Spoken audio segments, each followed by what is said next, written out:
امام اعظم حنیفہ رحمۃ اللہ علیہ کے دور میں ایک شخص سے حاکم وقت ناراض ہوا اور اس نے آرڈر دیا کہ اگر تم میری سلطنت سے آج غروب آفتاب سے پہلے نہ نکلے تو تمہیں قتل کر دیا جائے گا. اور وہ بڑا پریشان.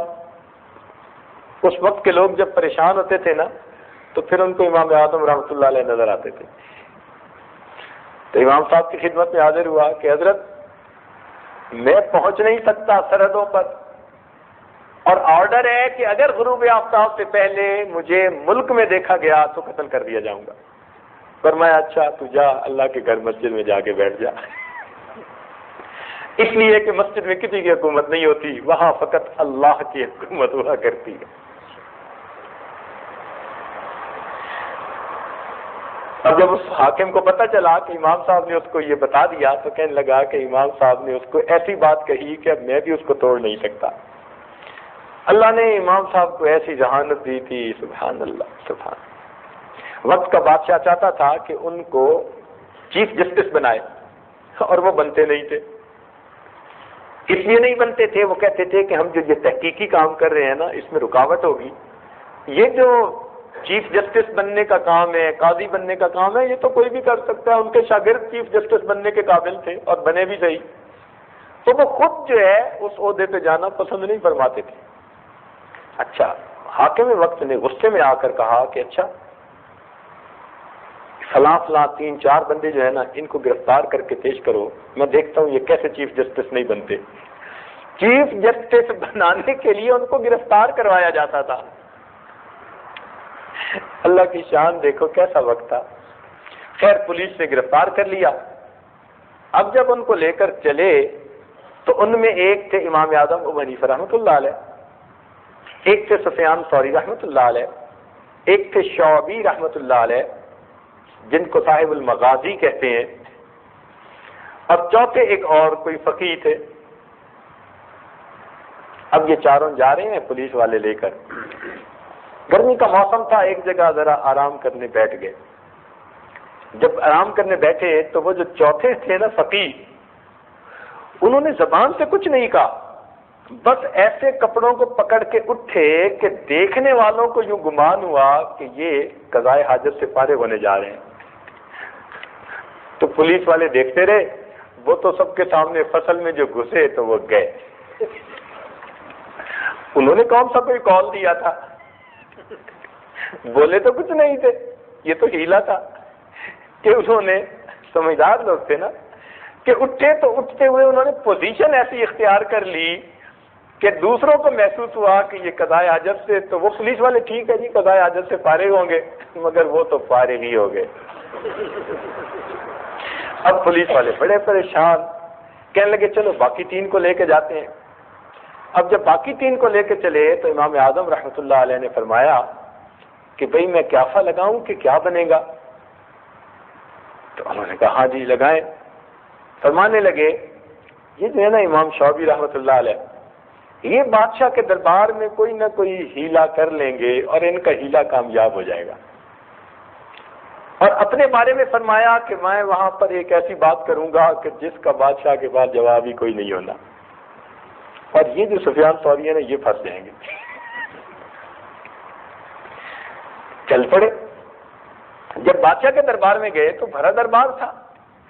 اب امام شعبی رحمۃ اللہ علیہ نے کیا کیا کہ وہاں جاتے ہی بادشاہ سے جا کے مصافحہ کیا. بادشاہ سلامت, کیا حال ہے, آپ ٹھیک ہیں, خیریت ہے, اور آپ کے بیوی بچے ٹھیک ہیں, اور گھر اور محل کے خادم اور خادمائیں سب ٹھیک ہیں, اور آپ کے گھوڑے بھی ٹھیک ہیں, اور آپ کے گدھے بھی ٹھیک ہیں. جان بوجھ کے انہوں نے تو جی گھوڑے اور گدھوں کے حال پوچھنے شروع کر دیے. اب بادشاہ نے بڑا ایمبیرس فیل کیا کہ میں چیف جسٹس بنا رہا ہوں اور یہ گدھوں اور گھوڑوں کا حال پوچھ رہے بندہ. تو ان کا ہیلا کامیاب رہا. بادشاہ نے کہا ڈسکوالیفائڈ. اب باقی رہ گئی بات امام اعظم حنیفہ رحمۃ اللہ علیہ کی. اس نے کہا ابو حنیفہ میں آج کے بعد آپ کو چیف جسٹس بناتا ہوں. ابو حنیفہ رحمۃ اللہ کھڑے ہوئے, فرمان لگے کہ بادشاہ سلامت میں چیف جسٹس بننے کا اہل نہیں ہوں. اس نے کہا نہیں میں جو بنا رہا ہوں. اس نے کہا میں بننے کا اہل نہیں ہوں. انہوں نے کہا میں بنا رہا ہوں.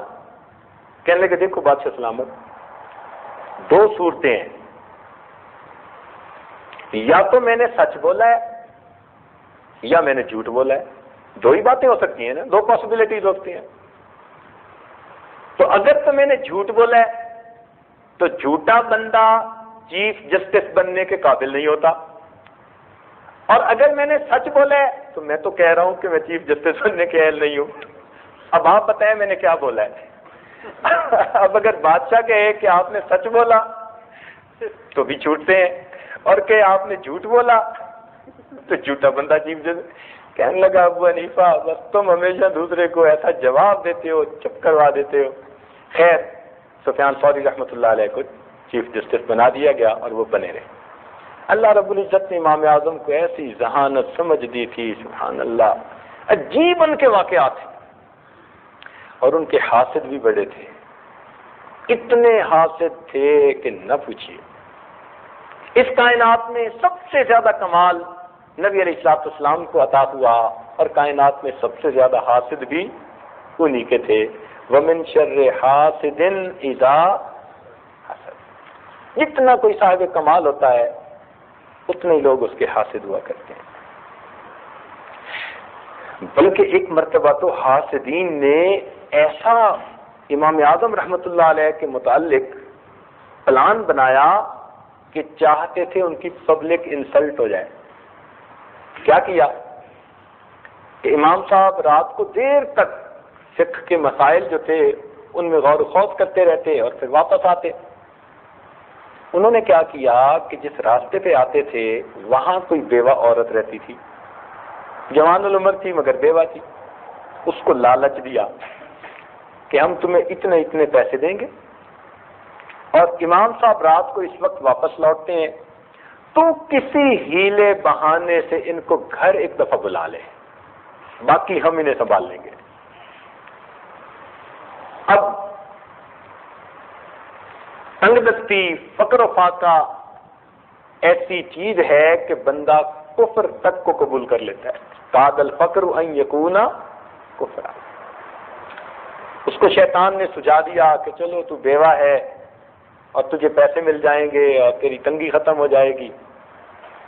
چنانچہ ایک رات امام اعظم جب جا رہے تھے تو جیسے ہی اس کے گھر کے قریب سے گزرے نا تو عورت تو پہلے سے تیار تھی. اس نے یکدم دروازہ کھولا اور شور مچایا کہ ابو حنیفہ میرا خاوند نہیں، میرے گھر میں میرا کوئی بچہ فوت ہو رہا ہے اور آخری وقت ہے اس کا، خدا کے لیے اس کو کچھ کلمے کی تلقین کر دیجئے. اب اس نے کوئی ایسی بات کہی تو ایسے انداز سے کہی کہ امام صاحب یہ ہم سمجھے بھائی گھر بھرا ہے، لوگ موجود ہیں. تو امام صاحب جیسے ہی دروازے سے اندر گئے تو وہ لوگ تو پہلے گھر میں چھپے ہوئے تھے. انہوں نے تو امام صاحب کو پکڑ لیا اور کہا کہ ابو حنیفہ رات کے وقت میں جوان عورت کے ساتھ تنہائی میں چلو. حاکم وقت کو اطلاع پہنچا دی کہ جی یہ تو بڑے فقیہ بنتے ہیں، اور حالت یہ ہے. حاکم وقت نے ان کو کہا کہ یہ بڑا کیس ہے، اب میں سو رہا ہوں، صبح دیکھوں گا. تم ایسے کرو کہ ان کو اور اس عورت کو دونوں کو حوالات میں بند کر دو. اب انہوں نے یہ تو نہیں سوچا تھا کہ عورت بھی گرفتار ہو جائے گی، ان کا تو خیال تھا کہ صرف انہی پر بات بنے گی. اب پولیس والوں نے دونوں کو گرفتار کے حوالات میں بند کر دیا. مخالفین کہنے لگے چلو صبح سے ہی. امام اعظم رحمۃ اللہ وضو کے ساتھ تھے. اب کوٹڑی ہے، اس میں اندھیرا ہے. امام صاحب نے وہیں اپنا رومال بچھایا اور جیسے پہلے اللہ کی عبادت کرتے تھے اللہ کی عبادت شروع کر دی. جب گھنٹہ ڈیڑھ گزرا اس عورت کے دل میں احساس ہوا کہ یہ اتنا تو خوف خدا رکھنے والا بندہ ہے کہ باوضو تھا، اب بھی نفلیں پڑھ رہا ہے. میں عورت زاد ہوں، جوان العمر ہوں، اندھیرا ہے، تنہائی ہے. اگر پہلے اس نے کوئی میرے ساتھ برائی نہیں کی تو اب تو کوئی رکاوٹ نہیں تھی، لیکن میری طرف متوجہ ہونے کے بجائے یہ رب کی عبادت کر رہا ہے تو میں کتنی بری جس نے ایسے بندے پر بہتان لگایا. اب اس کو احساس ندامت ہوا. جب آپ نے سلام پھیرا اس نے ہاتھ جوڑ کے معافی مانگی کہ مجھے معاف کر دیں، مجھ سے بہت بڑی غلطی ہوئی اور یہ تو ساری بات حقیقت میں یوں تھی. اس نے پوری پلاننگ بتا دی. امام صاحب نے کہا اچھا تو نے اچھا کیا کہ ساری بات بتا دی، اب تجویز تجھے میں دیتا ہوں، عمل تو کر لے۔ اس نے کہا وہ کیا؟ کہنے لگے کہ یہ جو سامنے سپاہی کھڑا ہے نا، بس یہی اکیلا ہمارا نگران ہے اور اس وقت کوئی نہیں ہے، تو اس کو کہو کہ میں عورت زاد ہوں اور گھر سے مجھے پولیس والے اسی وقت پکڑ کے لے آئے ہیں کھڑے پیر، اور مجھے کچھ کام ہے، تم مجھے اپنے ساتھ گھر لے جاؤ اور اپنے ساتھ لے کے آ جاؤ، تم منت سے ماجت کرو گی تو یہ تمہاری بات مان لے گا، مگر کرنا کیا کہ اس کو ساتھ لے کے تم میرے گھر چلی جانا اور میری بیوی کو جا کے صورتحال بتا دینا اور اپنا برقع اس کو دے دینا، واپسی پہ وہ اس کے ساتھ میرے پاس آ جائے۔ اللہ کی شان، اس عورت نے اس سپاہی کی منت سے ماجت کی کہ بھائی گھر میں کام ہے اور مجھے آپ لے جاؤ اور آپ کے ساتھ جانا ہے اور آپ کے ساتھ آنا ہے۔ وہ کہنے لگا بہت اچھا، چنانچہ وہ ساتھ چلا گیا۔ وہ عورت گھر میں داخل ہوئی اور واپسی پر اس نے امام صاحب کی اہلیہ کو ساری بات بتا دی تھی، وہ برقع لے کے امام صاحب کے پاس آ گئی۔ اب جب صبح ہوئی تو بادشاہ نے دربار لگایا، اس نے گرفتار کروایا، مخالفین کا ہجوم تھا، چنانچہ مقدمہ پیش ہوا۔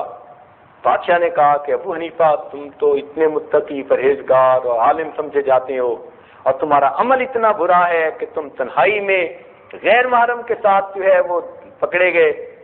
امام صاحب نے کہا کون سی غیر محرم؟ اس نے کہا یہ جو تمہارے ساتھ کھڑی ہے برقعے میں۔ اس نے کہا یہ تو غیر محرم نہیں ہے۔ تو آپ کے سسر اس وقت ساتھ تھے، آپ نے کہا یہ میرے سسر کھڑے ہیں، ان کو کہو کہ اس کو پہچانے یہ کون ہے۔ سسر آیا، سسر نے دیکھا، وہ کہتا ہے جی یہ تو میری بیٹی ہے اور میں نے خود اس کا نکاح کیا ہے۔ اللہ اکبر، اللہ رب العزت نے اپنی رحمت کے ساتھ امام اعظم ابو حنیفہ رحمۃ اللہ علیہ کو اس مصیبت سے بھی نجات عطا فرمائی اور مخالفین خسر ہنالک المبطلون۔ تو یہاں تک حسد جو ہے انسان کو پہنچا دیتا ہے۔ چنانچہ ایک حاسد آیا اور کہنے لگا کہ ابو حنیفہ میں نے سنا ہے کہ آپ ہر مسئلے کا جواب بتاتے ہیں۔ آپ نے فرمایا پوچھو۔ کہنے لگا مسئلہ میں یہ پوچھنے آیا ہوں کہ انسان جو پخانہ کرتا ہے تو اس پخانے کا ذائقہ کیسا ہوتا ہے؟ یہ مسئلہ پوچھ رہا ہے بھری محفل میں۔ تو آپ نے فرمایا کہ میٹھا ہوتا ہے۔ آپ نے فرمایا میٹھا ہوتا ہے۔ تو وہ کہنے لگا ابو حنیفہ آپ کے پاس کیا دلیل ہے؟ آپ نے فرمایا اس لیے کہ نمکین چیز کے اوپر مکھیاں جمع نہیں ہوا کرتی۔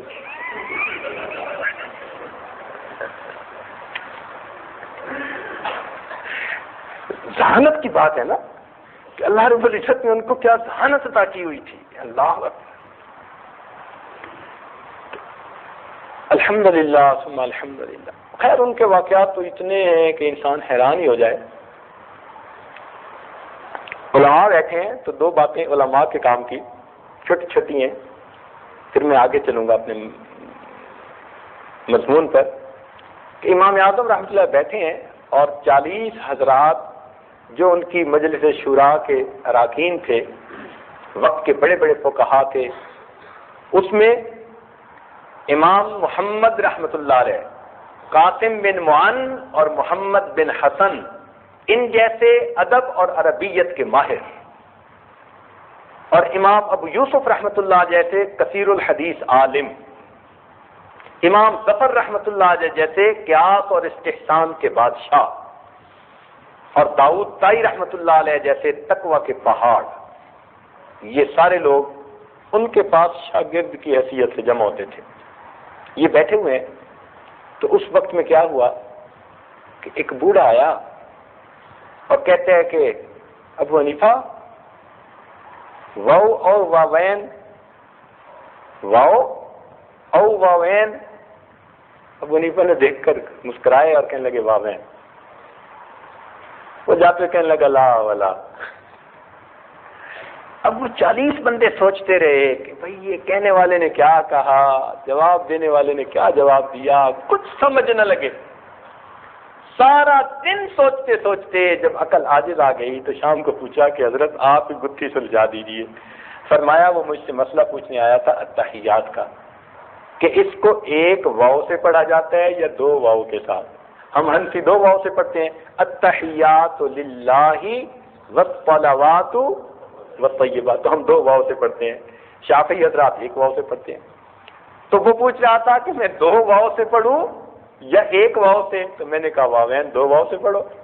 تو اس کو مسئلے کا جواب مل گیا تو وہ چلا گیا. نہیں حضرت وہ جاتے ہوئے لا ولا بھی تو کہہ گیا تھا. فرمایا وہ مجھے دعا دے گیا تھا. حضرت لا ولا تو کوئی دعا نہیں ہوتی. کہنے لگے وہ کہہ گیا تھا ابو حنیفہ اللہ تعالیٰ تیرے علم کو شجر طیبہ کی مانند بنائے، لا شرقیت ولا غربیہ.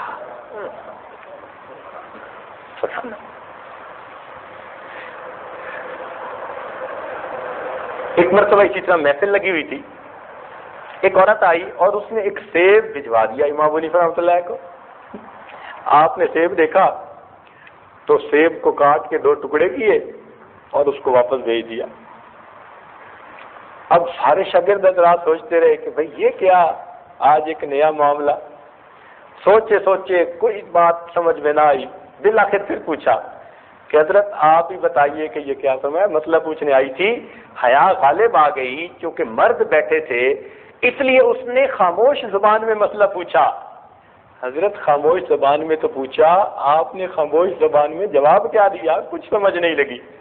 فرمایا وہ حیض کا مسئلہ پوچھنے آئی تھی اور اس نے مجھے سیب دکھایا.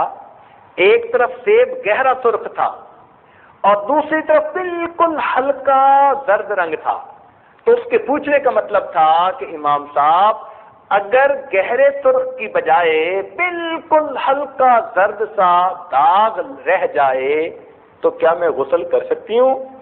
تو میں نے سیب کو کاٹ کر جو اس کی سفیدی تھی وہ دکھائی کہ جب تک بالکل سفید نہ معاملہ ہو تب تک غسل نہیں کر سکتے.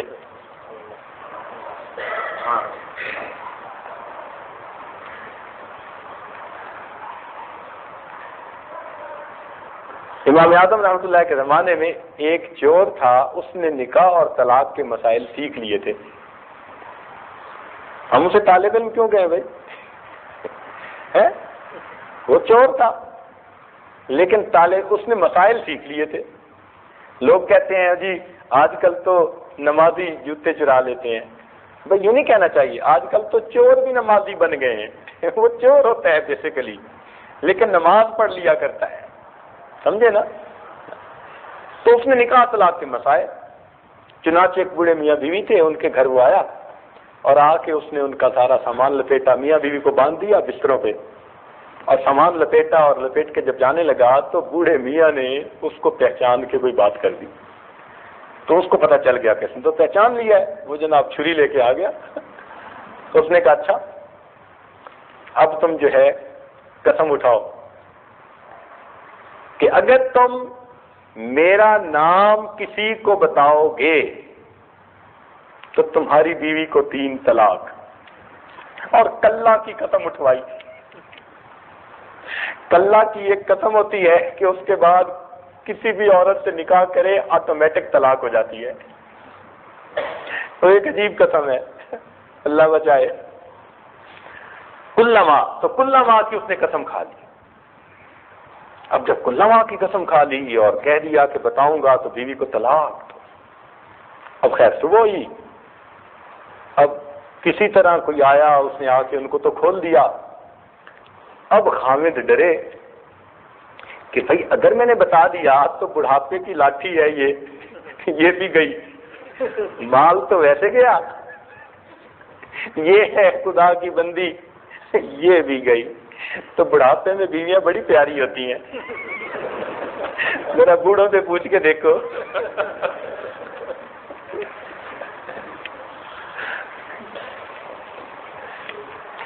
اب اس کا جی چاہے کہ میں کسی کو نہ بتاؤں، لیکن مال چلا گیا، چوری ہو گئی تو پریشانی بھی بڑی.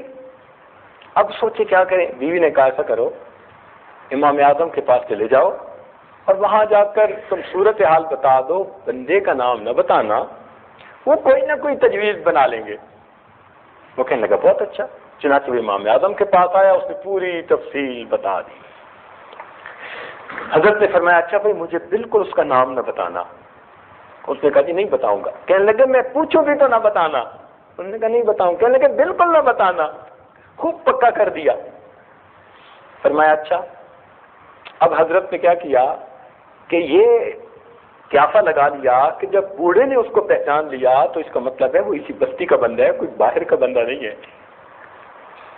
چنانچہ آپ نے کیا کیا کہ جو آپ کو نوجوان نظر آئے نا، آپ نے بستی والے سب کی دعوت کر دی، اور سب کی دعوت کر کے ان کے لیے دسترخوان لگوایا، اور خود بوڑھے کو لے کر ایک ایسی جگہ کھڑے ہو گئے کہ جہاں سے آنے والوں کو یہ تو دیکھ سکتے تھے، آنے والے ان کو نہیں دیکھ سکتے تھے۔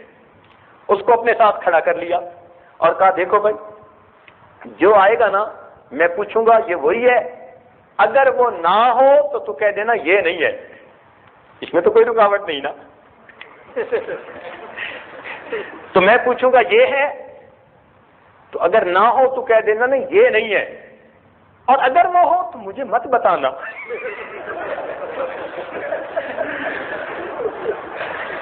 مجھے نہ بتانا، بالکل نہ بتانا۔ چنانچہ وہی حال ہوئی، ایک ایک بندہ آتا گیا، حضرت پوچھتے یہ ہے، وہ کہتا نہیں یہ تو نہیں ہے، وہ کہتا یہ ہے، اور جب وہ آیا تو وہ چپ۔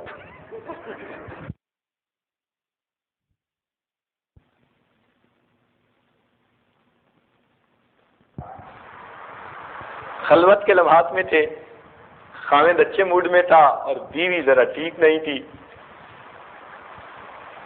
تو خاوند نے بہت بیوی کو منانے کی بات کرنے کی کوشش کی، اس نے کوئی ریسپانس نہ دیا۔ تنگ آ کے نا خاوند نے قسم اٹھا لی کہ اللہ کی قسم جب تک تو مجھ سے نہیں بولے گی میں تجھ سے نہیں بولوں گا۔ چل وہ پہلے سے بھری بیٹھی تھی، اس نے بھی قسم اٹھا لی کہ اللہ کی قسم جب تک تو پہلے نہیں بولے گا میں پہلے نہیں بولوں گی۔